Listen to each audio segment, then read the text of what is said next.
और पूरे झारखंड में, पूरे देश के साथ साथ ठंड अब बढ़ गई है। कड़ाके की ठंड पड़ रही है, लेकिन बच्चों को स्वेटर्स नहीं मिले हैं। इस बात पर बाबूलाल मरांडी ने सवाल उठाया है। उन्होंने कहा है कि बच्चों को एक तरफ से छात्रवृत्ति भी नहीं मिल पा रहे हैं, वहीं दूसरी तरफ मैट्रिक, पोस्ट मैट्रिक छात्रवृत्ति के लाखों आवेदन महीनों से लंबित पड़े हैं। इतना ही नहीं, उन्होंने इस मुद्दे पर भी सवाल उठाए कि कड़ाके की ठंड में बोकारो जिले के सरकारी स्कूलों में पढ़ने वाले लगभग 1,36,000 बच्चों को स्वेटर और जूते के ना तो पैसे मिले हैं और ना ही सामग्री मिली है। ज़्यादा जानकारी के लिए मदन हमारे साथ है। मदन, देखिए, वाकई में ये एक मुश्किल घड़ी है कि ठंड कड़ाके की पड़ने लगी है और अगर बच्चों को ये सब नहीं मिलते हैं, सरकार ने अगर प्रावधान किया है तो उसका लाभ मिलना ही चाहिए। बिल्कुल, देखिए, मौसम ने अब एक तरह से कहे जो करवट ली है, तो ऐसे में शीतलहर अभी अब जो है वो आने वाला है। ऐसे में ठंड का कहर जो है शुरू जरूर हुआ है।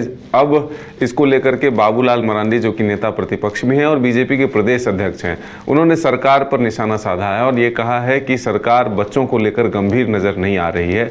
बोकारो जिले के 1,36,000 बच्चों को न स्वेटर मिले हैं, न जूते मिले हैं, न ही उनकी राशि मिली है।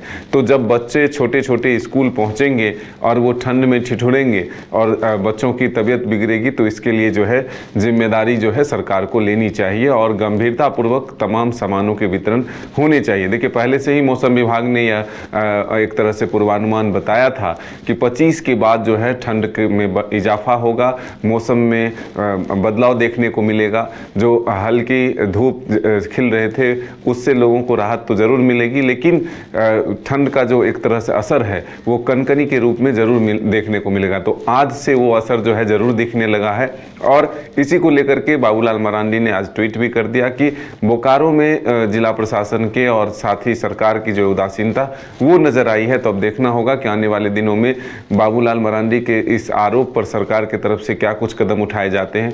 क्या सच में वहाँ पर बच्चों को अब तक जो है ये सुविधाएं नहीं मिली है, तो सरकार जल्द वो सुविधाएं उपलब्ध कराती है या फिर और ठंड बढ़ने का इंतजार करती है, ये आने वाला वक्त बताएगा। लेकिन ये बात जरूर है कि पूरे देश के साथ साथ झारखंड की राजधानी रांची समेत पूरे प्रदेश में मौसम ने बदलाव का रुख अपनाया है और अब मौसम ने जो करवट लिया है उसमें हल्की ठंड का एहसास जो है जरूर। मतलब देखिए, बाबूलाल मरांडी ने एक जिले, बोकारो जिले का मामला उठाया है, लेकिन ऐसी समस्या दूसरे जिले के बच्चों को भी फेस करनी पड़ रही होगी, उनके सामने भी ये समस्या होगी। क्या सरकार की तरफ से, किसी अधिकारी की तरफ से इस पर कोई प्रतिक्रिया आई है?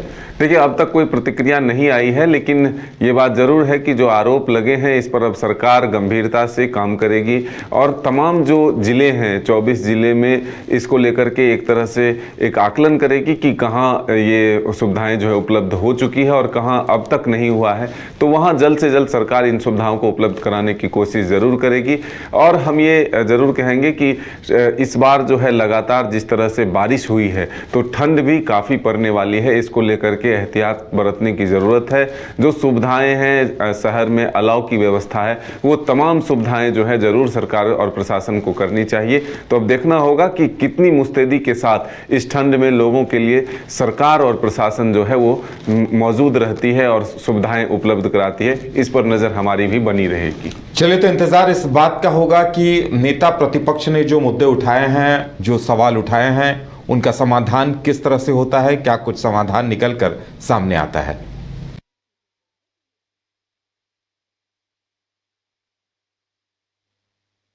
इन विद्यालयों में शुरू की गई है